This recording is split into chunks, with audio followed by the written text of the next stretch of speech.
আসসালামু আলাইকুম, ঈদ মোবারক। স্বাগত জানাচ্ছি জাগো স্পোর্টসে। সঙ্গে আছি আমি আফরিন সুমনা। শুরুতে জানিয়ে দিচ্ছি সংবাদ শিরোনাম। বাংলাদেশের বিপক্ষে সিরিজ বাতিল করলো আয়ারল্যান্ড।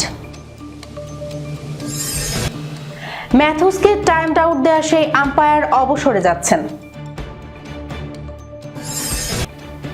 অধিনায়ক তো দূরের কথা, সে তো দলে থাকারই যোগ্য নয়। বিসিসিআই এর বিরুদ্ধে বর্ণ বৈষম্যের অভিযোগ, ধারাভাষ্য থেকে অবসর।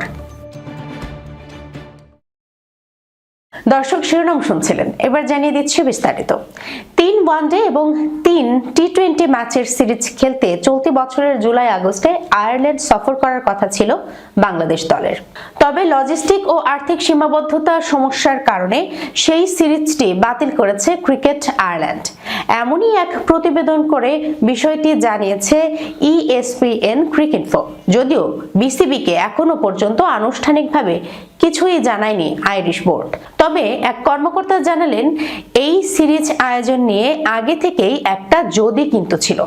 চলতি বছরের জুনে ঘরের মাঠে অস্ট্রেলিয়ার বিপক্ষে 3 ওয়ানডে এবং 3 টি-20 খেলবে বাংলাদেশ। সেই সিরিজ শেষে আয়ারল্যান্ড সফর করার কথা ছিল লিটন দাস, মেহেদী হাসান মিরাজদের। গতকাল আগামী গ্রীষ্মের সূচি প্রকাশ করেছে আয়ারল্যান্ড। সূচি অনুযায়ী বাংলাদেশের সঙ্গে খেলার কথা থাকলেও তালিকায় নেই বাংলাদেশের সিরিজটি। জানা যায়, লজিস্টিক ও আর্থিক সীমাবদ্ধতার কারণে সিরিজটি বাতিল করেছে আয়ারল্যান্ড। এমন পরিস্থিতিতে আগামী জুলাই আগস্টে থাকছে না বাংলাদেশের ক্রিকেটারদের কোনো সিরিজ। ফলে ভারতের বিপক্ষে সিরিজের জন্য অপেক্ষা করতে হবে প্রায় মাস দেড়েক। বাংলাদেশ সিরিজ বাতিল করলেও ভারত, আফগান ও নিউজিল্যান্ডের বিপক্ষে খেলবে আইরিশরা, যেখানে মে মাসে নিউজিল্যান্ডের সঙ্গে একটি 4 দিনের টেস্ট খেলবে। আগামী জুনে 2 ম্যাচের টি-20 সিরিজ খেলার জন্য ভারত সফর করবে আয়ারল্যান্ড। বাংলাদেশের বিপক্ষে সিরিজটি বাতিল করায় আফগানিস্তানের সঙ্গে ম্যাচের সংখ্যা বাড়িয়েছে আইরিশরা। অ্যাঞ্জেলো ম্যাথিউসের সেই টাইমড আউট হওয়ার কথা মনে আছে? মনে থাকার সম্ভাবনা কমই। একে তো ঘটনাটি মাত্র 3 বছর আগের। এর উপর সেটি আন্তর্জাতিক ক্রিকেটে তার ছিল প্রথম টাইমড আউটের ঘটনা। 2023 বিশ্বকাপে বাংলাদেশের অধিনায়ক সাকিব আল হাসান ম্যাথিউসের বিপক্ষে টাইমড আউটের আবেদন করেন। তাতে সাড়া দেন আম্পায়ার মারাইস এরাসমাস। দক্ষিণ আফ্রিকান এই আম্পায়ারও তাই ঢুকে গেছেন ইতিহাসের পাতায়। চলতি বছরের শেষ দিকে একটা বইও প্রকাশ পাবে তার। সেখানে আইসিসি এলিট প্যানেলের সাবেক এই আম্পায়ারের জীবনের আরো অনেক গল্পই থাকবে। এসব এরামাস লিখতে শুরু করেছেন মূলত আম্পায়ারিং ক্যারিয়ারকে বিদায় বলে দেওয়ার ভাবনা মাথায় আসার পর। আজ ক্রিকেট দক্ষিণ আফ্রিকার প্রফেশনাল ওয়ানডে চ্যালেঞ্জের ম্যাচে মুখোমুখি হবে বোল্যান্ড ও লায়ন্স। এই লিস্টে এ ম্যাচ দিয়ে আম্পায়ারিং ক্যারিয়ারের ইতি টানতে যাচ্ছেন এরাসমাস। 2000 সালে ক্লাব ক্রিকেট দিয়ে শুরু আম্পায়ার হিসেবে পরে 82টি টেস্ট, 125 ওয়ানডে ও 61টি টি-20তে দায়িত্ব পালন করেছেন এরাসমাস।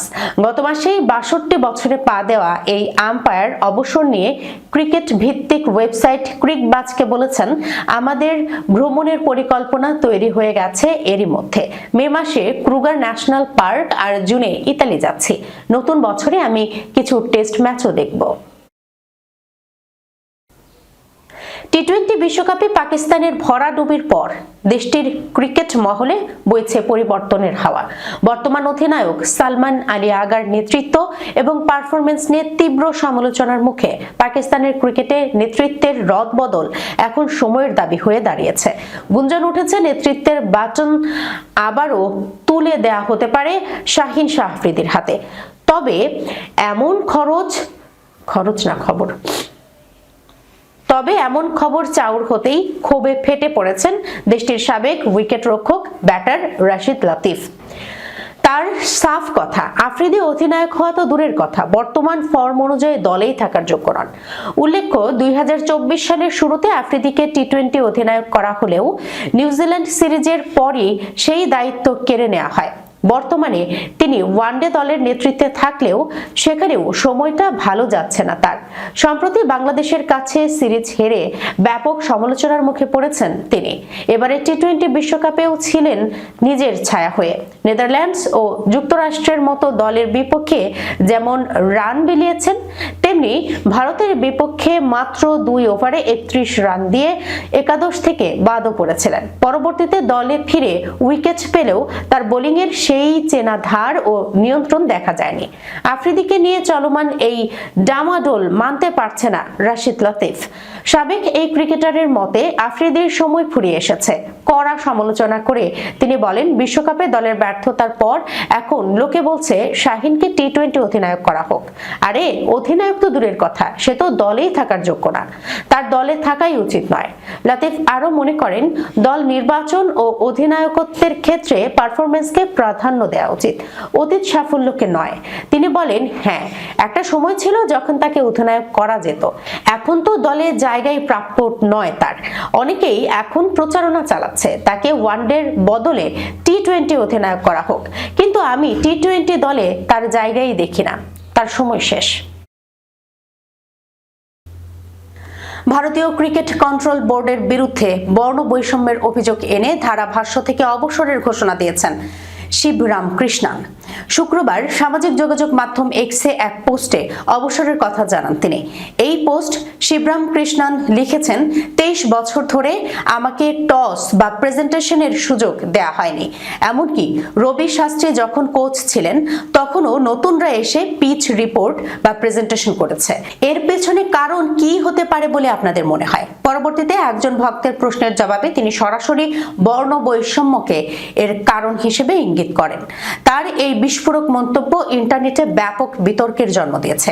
নেটিজেনদের এক দল তাকে সমর্থন জানালেও অন্য দল তার এই অভিযোগ নিয়ে প্রশ্ন তুলেছেন। 1980-র দশকে ভারতের হয়ে 9টি টেস্ট এবং 16টি ওয়ানডে খেলেন।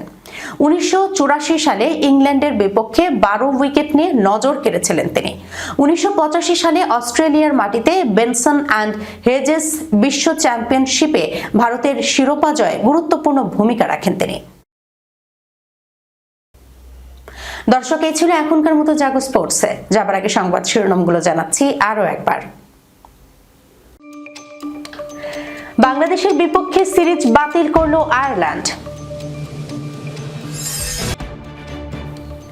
ম্যাথুসকে টাইম আউট দেয়া সেই আম্পায়ার অবসরে যাচ্ছেন। অধিনায়ক তো দূরের কথা, সে তো দলে থাকারই যোগ্য নয়।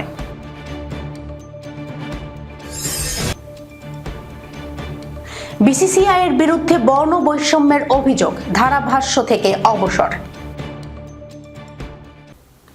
এখনকার মতো এই পর্যন্তই। এতক্ষণ পর্যন্ত যারা সঙ্গে ছিলেন সবাইকে ধন্যবাদ। আল্লাহ হাফেজ।